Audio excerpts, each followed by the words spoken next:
So I uploaded chapter 46 on Saturday, the one with the long ponytail. Today's Tuesday. That's how long it's taken for my body to recover from the sambuca. Also, I have been receiving a lot of messages asking if I can just expose White Subaru already. I don't know his name. I do, but I can't remember it. So here, go to her Instagram. Go to her highlights. She literally exposes the shit out of him. Okay? But I'm going to get comfy with my bubble tea. Oh, so good. Okay, chapter 47. My relative, let's call her Leisha. She has 11 kids. Oh, God. Single mom, no partner to this day, but her love life is very interesting. Must be for you to send it in. She gave birth to 5 of her children, and then her baby daddy, let's call him Jay, left Leisha because Jay found her cousin more interesting. Let's call that cousin Kat. However, Leisha kept giving birth until she had 11 kids, and it was very suspicious because she said she had already broken up with Jay. The sis was still dropping babies and saying all her kids had the same dad. Mind you, Jay and Leisha lived in the same house with Kat, the cousin. Stamalo Jay was sleeping with Leisha and Kat under the same roof. But Leisha and Jay are related. They are second cousins. Oh my gosh, get out of here, no please. Leisha and her 11 kids then move out and find a place of their own. Where do you find a place for 12 people? While Jay and Kat continue their life, which they are still together to this day. As Leisha's kids are growing up, our family notices that the other 6 kids look different. Fuck, I wouldn't even know the difference of my kid's name if I got to number 4, let alone 11 kids. And rumors go around the family that Leisha has slept with her other cousin, which is Kat's brother. Let's call him Kong, who also lived in the same house as Leisha, Jay, and Kat. Oh my gosh, I feel like I need to draw a diagram for this. We looked at the youngest 6 kids and compared their features with Kong, and they look exactly alike. Kong and Leisha call each other every day, and we thought nothing about it because they're cousins. But then Kong would treat Leisha's kids with extra care. He would buy them shoes, clothes, and even left his PS4 with them before he left overseas. We had a family event and Kong came over for it. Everyone would be talking about them and their little affair, and Leisha was so oblivious to it. We even think Kong and Leisha went for a little bang bang secretly while everyone was busy.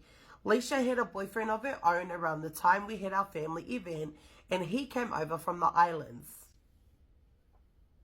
After 2 weeks of her boyfriend coming from the islands, Leisha announces she's 5 weeks pregnant, but her boyfriend was only here for 2 weeks. If we put 1 and 2 together, then she probably banged Kong and was pregnant. Then she banged her boyfriend from the islands to cover up her affair with Kong. I'm getting so ngiva from this. Her boyfriend from the islands eventually left her after a month being with her because he couldn't handle Leisha and all her lies as well as her kids. After 2 months of her boyfriend leaving back to the islands, Leisha announced that she had a miscarriage.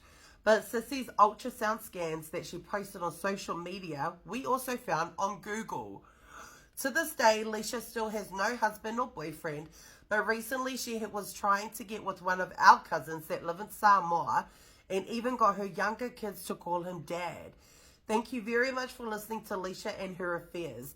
I forgot to add that Kong had moved to New Zealand after Leisha had given birth to the rest of her children. Oh my gosh. Okay, next. So this is about my absolute favorite F-buddy ever. I met this guy on TikTok and he was so hot. He posted videos of himself in the gym shirtless and bulky. He was Tongan and tall, so I just had to have him. Oh my gosh, I think I know which TikToker this is. But I wasn't going to hit him up. I wanted him to hit me up. Oh! Keep in mind, I was only 19 and I'm now turning 22 this year. So I was a little kaka and I liked a post of his from like months ago. So he knew I was stalking him. Then he followed me and hit me up. So I was like, chee! I always get what I want. So we agreed to meet up. I was prepared for anything, even gonorrhea. I didn't care if we just went out to eat or just did the bad things. I just wanted to touch him. So we did the bad things the first time we linked up, and it was the best I had ever had. He was like only my second body. You just made it sound like he was a corpse. Oh, and he was like 25 and I was 19, fresh out of high school, and he was halfway to 50. But you had to have him. We carried on seeing each other for a year and a half, but we were only sleeping buddies. He was hot, tall, had a good job, Tongan, had his own car, stayed on his own, went to the gym, but he was not funny. Like, I kid you not, I had to force myself to laugh at his jokes. Like, when we'd meet, I would be like, haha, yeah, drop you off Hawaii now, please. But yeah, that stopped eventually, and now he has a Palangi girlfriend, but he taught me everything I know. So when I do the bad things now with other guys, they're like, Fa, where did you learn that? And I say, oh, what do you mean? This is my first time. Okay.